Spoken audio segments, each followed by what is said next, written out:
Friends, எல்லோரும் எப்படி இருக்கீங்க?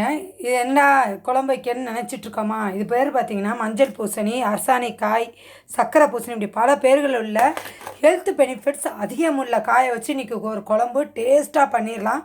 இந்த மாதிரி பண்ணி பாருங்கள், செமையாக அட்டகாசமாக இருக்கும். சூடான சாதத்துக்கும் சரி, கல் தோசைக்கும் சரி, அட்டகாசமான குழம்பு இது. எப்படி பண்ணுற பார்க்கலாம். ஒரு கப் சர்க்கரை பூசணிக்காய் வெட்டி வச்சுருக்கேன்.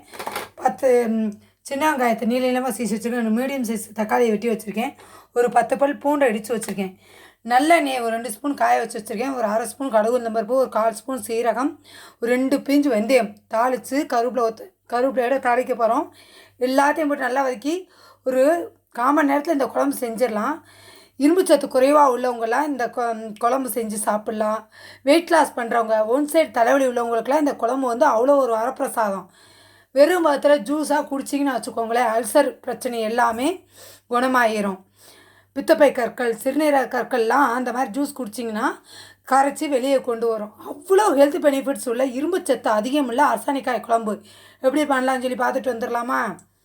இங்கே பாருங்கள், எல்லாம் நல்லா பொரிஞ்சு வந்துருச்சு. இப்போ வெங்காயமும் பூண்டும் வதக்க போகிறோம். இங்கே பாருங்கள், தக்காளியை போட்டு நல்லா கொலைய வந்துருச்சு. இதோட தனி மிளகாத்தூள் 1 ஸ்பூன், குழம்பு மிளகாத்தூள் ஒரு 2 ஸ்பூன், மஞ்சத்தூள் ஒரு 1/4 ஸ்பூன், மல்லித்தூள் ஒரு 2 ஸ்பூன் போட்டு எல்லாத்தையும் இந்த எண்ணெயிலேயே போட்டு ராஸ்மல் போகிற வரைக்கும் ஃப்ரை பண்ண போகிறோம்.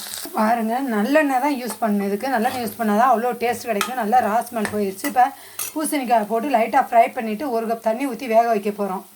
டேஸ்ட்டுக்கு தகுந்த மாதிரி உப்பு சேர்த்துக்கோங்க. ஒரு சின்ன கொட்டைப்பாக்களவு புளியை எடுத்து ஊற போட்டு வச்சுக்கோங்க. இது நல்லா வெந்து வரும்போது அந்த புளியை ஊற்றி ஒரு கொதிச்சோடனே மல்லித்தலை தூவி இறக்க போகிறோம். பாருங்கள், புளி ஊற்றினோம், நல்லா கொதிச்சிருச்சு. இதில் ஒரு 1/4 ஸ்பூன் நான் வெல்லம் சேர்த்துருக்கேன். உங்களுக்கு முற்றிலும் ஆப்ஷனில் தான், பிடிச்சா சேருங்க, பிடிக்கலன்னு சேர்க்க வேணாம். இதோட என்ன செய்கிறோம்னா, கொஞ்சம் மேலே கொத்தமல்லி தலை தூவி அப்படியே இறக்கிறோம். ஹெல்த் பெனிஃபிட்ஸ் உள்ள இந்த குழம்பு ஒரு வட்டமாக வச்சு பாருங்கள், நல்லா வெந்துருச்சு பாருங்கள். அட்டகாசமாக இருக்குது இந்த குழம்பு. மல்லித்தலையும் தூவியாச்சு.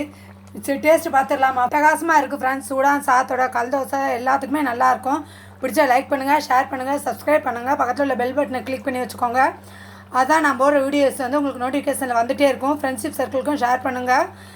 வேறு ஏதாவது ரெசிபி வேணால் கமெண்ட் பாக்ஸில் சொல்லுங்கள். தேங்க்யூ ஃப்ரெண்ட்ஸ், பாய். அடுத்து ஒரு புது நியூட்ரிஷன் வீடியோட உங்களை சந்திப்போம். பாய்.